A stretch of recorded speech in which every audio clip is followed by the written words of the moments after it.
ప్రభు నేర్చుకిస్తున్నాను ఏందన్న శుభావందనండి. ఈరోజు దేవుని వాగ్దానం కీర్తన గ్రంథం 121 అధ్యాయము 3వ వచనము. ఆయన నీ పాదం తొట్టిల్ని నేడు నిన్ను కాపాడబడే కొనుకుడు అనే వాగ్దానం చేయండి. పరిశుద్ధాత్మ నుండి అదరా తెలిసి ప్రార్థన చేస్తున్న వయసుతో చెల్లించి మరలా ప్రార్థన చేస్తూ దేవుడిని అడిగినప్పుడు దేవుడి వాగ్దానం చేయించారండి.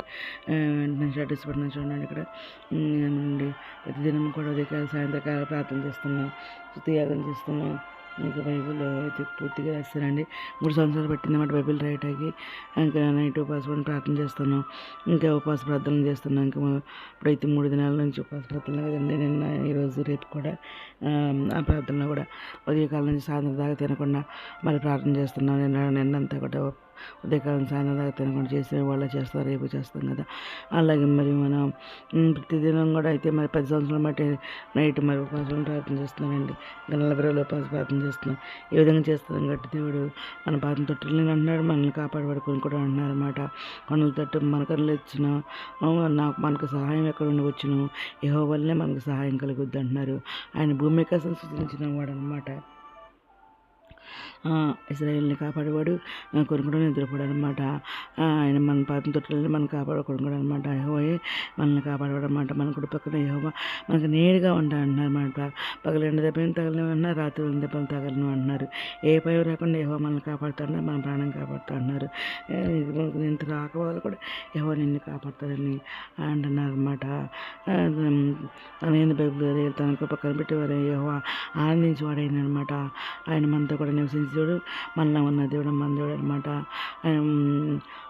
నీతి బంధు ప్రేమించేవాడు, యెహోవా ప్రదర్శనను కాపాడే దేవుడు మన దేవుడు అనమాట. పడిపోయి అందరినీ ఉద్ధరించే దేవుడు అనమాట. కుంగిపోయి అందరు లేనెత్తే దేవుడు అనమాట మన దేవుడు. జీవులకన్నా ఆయన వైపుతో చూస్తున్నాం. తగిన కాలం ఆయన వారికి ఆహారం ఇచ్చేది అనమాట. ఆయన యెహోవాను బట్టి సంతోషించాలన్నమాట. అప్పుడు మన హృదయాంచలు తీర్చేదేవుడు మన దేవుడు అనమాట. యెహోవా నన్ను కాపాడేవాడు అనమాట. నీడు పక్క నీడగా ఉండేది అనమాట. ఇంకా దేవుడు మనకు ఐశ్వర్యం చొప్పున క్రీస్తు ప్రతి మహిమల ప్రతి అవసరం తీస్తానంటున్నారన్నమాట. ప్రభుత్వం నీతిమంతుల మీద ఆయన చివరి వారి ప్రార్థన తిరిగి ఉన్నాయన్నమాట. తన ఏంది బైబిల్ వారి అలా తన కృప కొరకు కనిపెట్టి వారి ఏంది యెహోవా ఆనందించి దేవుడు అయ్యాడు అనమాట. ప్రభుత్వం నీతిమంతులు వారి చివరి ప్రార్థన తిరిగి ఉన్నాయన్నమాట. విమోచించిన వారి సంగీత రాధం వల్లే మరి తిరిగి వస్తా అన్నారు. అయితే సంతోషం తల మీద ఉంటాయి అన్నారు. వారు సంతోషానందం కలవలుగుతారు అన్నారు.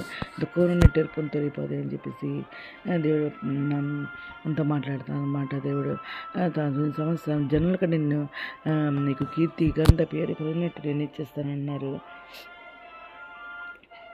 ఇంకా ఆయన సరైతే మనకు తోడుగా ఉంటున్నారు. ఇంకా సశక్తి నిర్దేశించేవాడు మన దేవుడు అనమాట. అధిపతి యెహోవా మనకు తోడైనాడు అనమాట. యాకోబు దేవుడు మనకు ఆశ్రయమైన అనమాట. నేనేమాత్రం నేను భయం అని చెప్పేసి ఏదైనా మాట్లాడనమాట. నీ ఎదురు నుండి సరళంగా తీసేస్తా అన్నారు. నీ విరిగిన ఎగితే చేయి వ్యాధులను దురపరుస్తా అన్నారు. నిన్ను దేశించి పంపిస్తా అన్నారు. విశ్వాసమైన ప్రార్థన రోగం స్వస్థపరుస్తున్నారు అనమాట.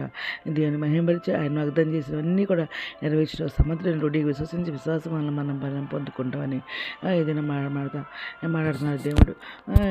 నిన్ను కాబట్టి నిద్రపడి ఏదైనా మాట్లాడండి. ఏదైనా వాగ్దానం అందరి జీవితంలో నెరవేరని కోరుకోండి. ఈరోజు మనం ప్రార్థన చేసుకుందాం. మహోన్నత సశక్తి ఘనమైన మనకి తీస్తున్నదండి. అందుమని ప్రభుత్వం ప్రతి ఒక్క బిడ్డని పేరు పెరిగి నేను చేసుకోండి. ప్రతి ఒక్క బిడ్డ అవసరం తగ్గుతుంది. కోరికలు తెచ్చుకుంటాను. వీటికి మంచి విద్య శైలి తోడుకుంటే నిరుద్యోగులు ఉద్యోగాలు తెచ్చండి. ఆది ప్రశ్నకు ఆర్థిక సాయం తెచ్చండి. ఆరోగ్యం స్వస్థపరచండి. వేదన దుఃఖం వచ్చిన పోయిన వారిని లేతండి. రక్షణ వరకు రక్షణ దయచేయండి. మీతో రానే మీరు రక్షణ మీద చదివండి. కృప చూపుని ఎత్తపడుకుండా బాగా దయచేయమని మా ప్రభు ప్రేక్షకుడు నేను సిక్కిస్తపరుస్తున్నామని అడిగి పెట్టుకుని ప్రార్థిస్తామండి. మేము దీని ప్రార్థనలో మా కుటుంబం కొరకు కూడా ప్రే చేయమని మనం చేసుకున్నానండి. ప్రభు సేవలో మీ సహోదరి గాడ్ బ్లెస్ యు.